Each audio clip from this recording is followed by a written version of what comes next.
Hey everybody, my name's Angus Wright. I also go by Angus by Design, and I called this little live, and I'm only going to take a few minutes here. Really, it's just a check-in, but I called this the Wheels of Life, and I added fire to that, and it's actually in reference to this book, which is called Wheels of Life, A User's Guide to the Chakra System. And it was published and written by Anodea Judith, who has a PhD. And basically, it says about the author, she's a leading authority in the integration of chakras and therapeutic issues. Somatic therapist, counselor, yoga teacher, and workshop leader. She's the author of Eastern Body, Western Mind Psychology and the Chakra System as a Path to the Self, and co-author with Celine Vega of the Sevenfold Journey, Reclaiming Mind, Body, and Spirit Through the Chakras. She holds an MA in Clinical Psychology and a PhD in Health and Human Services. And when you look up the details of this book, it shares, I have a couple of versions of it, but the first edition was in 1987. And so it continues to be a really great guide in terms of just exploring different things and different ideas. I have been a Reiki Master since 2007. I started on a journey of learning and discovery through Reiki, which is a practice that I've been doing since then, but that actually started in 2006 for me. The process was to go through a series of attunements and learnings and practice to be able to acquire that skill. And I've been a Reiki Master ever since. So I became a master in March of 2007. And the significance of that for me is that it really, in tying in with therapy that I was undergoing at the time, and some dialectical behavioral therapy skills and some practices, it was really an opportunity for me to actually learn about what it means to cultivate mindfulness, what it means to learn from a different perspective, and then sort of try to apply it to my own life. I am a practicing Buddha, and I love to learn from the teachings. I really believe that all gods sort of ultimately lead to the same place. For people who don't believe in God or gods or goddesses, I think that with Reiki, for example, it really means universal life energy force. So the recognition to be able to see what is living and what is not, what is past, present, and future, we all have it within us, right? So it's all about how do we cultivate that and what does that look like. So the other thing that I'm doing is I've been taking and I'm part of a 10-day course and practice called Many Paths, One Mountain. And part of that is exploring different teachings, different approaches, different practices that are really about kind of cultivating self-awareness and knowing what's up. I'm part of a community and a practice that follows the teachings of Ram Dass and Neem Karoli Baba. And so, which I love, I could talk endlessly about, but essentially Ram Dass started out his incarnation in this life as Richard Alpert, and he was he was a highly academic person and part of like the 60s movement around psychedelics and stuff like that. He has a very interesting backstory, but he wrote a book called Be Here Now, which is more than 50 years old now. But it's really a collection of his experiences in traveling over to India and meeting Neem Karoli Baba, who he refers to as Maharaji, and really learning in a different way what unconditional love meant and high regard. So that's part of the sort of background of it. In that course, I've really been tuning into and tapping into the different chakras as far as a map goes, type thing.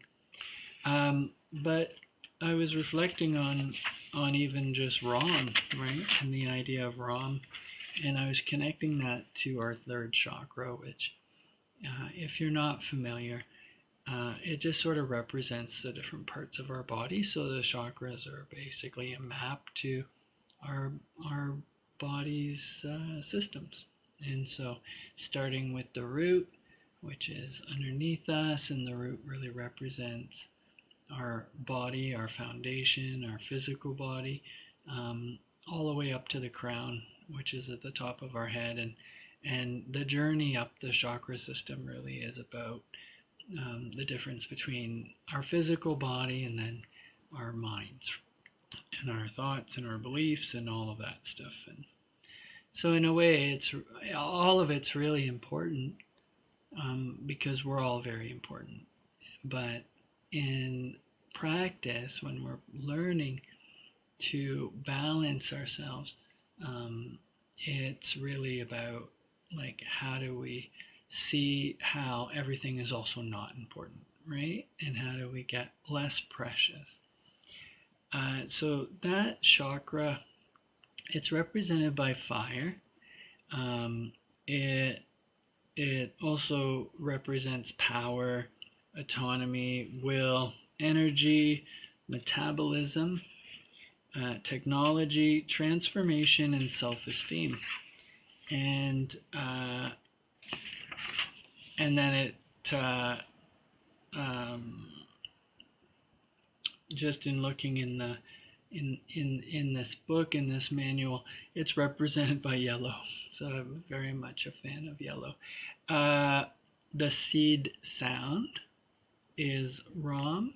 So the idea is if we just repeat Ram, right, then really that vibration should support us in kind of shifting energy. Let's see what else is here. It lists a corresponding verb, and that verb is I can. So I really love that, right? It's about sort of looking at what we can do, what's in our power, and yeah. And so there's a little quote here. It says, "And the wheel burns. What is this life flowing into our bodies like fire?" What is it? Life is like a hot iron, ready to pour. Choose the mold, and life will burn it. And that's Mahabharata. So if that's stuff that resonates with you, or you're curious, or you want to shake a finger or fist at something, this is a pretty cool book to kind of reflect on. And the symbolism behind it, so fire, like if you've ever seen the sort of yin and yang symbol or the balance symbol, our root chakra is represented by earth. The sacral chakra, which is the next one up, it's represented by water. And the idea is that when those two mega forces join, it sparks fire. And so that's why it's 6 o'clock. The solar plexus or the third chakra is representing fire, and then from there it goes to the heart, the throat.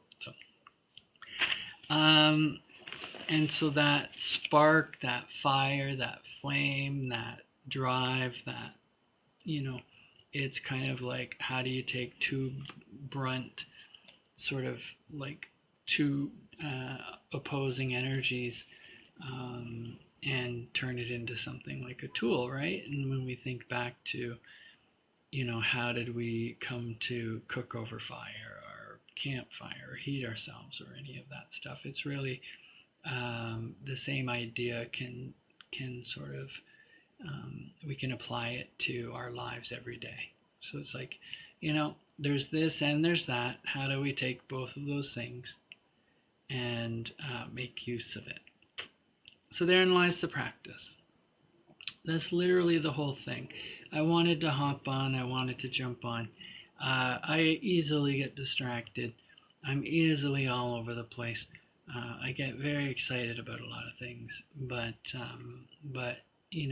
having this community, practicing, what it means to show up on TikTok versus Facebook versus Instagram versus all the other things. There's a lot for us to keep up with, but with everything, even though the world seems to be spinning at a certain pace, or maybe we feel like we can't keep up or we're too far ahead, the reality is that we're all experiencing the same planet, and the planet spins on its own axis and it spins on its own time. Within that, there's 8 billion people who have a strong connection with themselves and with the earth. So really it's about, how do I put to practice in a way that honors myself, takes care of my needs, but then also encourages me to coexist. So that's really what this practice is. It's been about 12 minutes. It's been great to see about 39 people flow through. Part of my practice in Reiki is that we are all connected energetically. And so, I feel so lucky, honestly, when I think of, people in my dad's generation or my grandfather's generation or the generations before us. Maybe their influence or their reach or their ability to be seen or heard or felt by other people, it may not have even reached further than their own village or their own community. I grew up in a town of 25,000 people called Owen Sound, Ontario in Canada, and the population's fairly similar to that now, except for I live in Ottawa, and I am living in a community that had about the same population as my hometown, but where I live in Ottawa, in Centertown, it's always changing and it's expanding and it's increasing in numbers. So it's really cool to see, the possibilities and the potential that comes from these spaces around us when really we just expand into it. And so I'm excited to see what new energy comes, what new ideas, what projects come. But I'm also very much interested in cultivating the connections that are already here. So I encourage you to do the same. Look at the connections that you have in your life. Contemplate those, what's working, what's not working, what could it be, and then maybe commit to just even yourself. Like, what are those limits, those boundaries? What are those tools we can cultivate? What are those standards? What are those practices that we can insist on? And then the rest, we go from there. It all goes up from there. So thanks, everybody. Really appreciate it. Looking forward to connecting again. If you want to connect and be part of something and predetermine a hangout, let me know. Happy to invite you to these things. If you want to join me live and have conversations, I'm up for that as well. I'm just really not up for the element of surprise. So really prefer to meet people and get to know how we can benefit each other. So take care.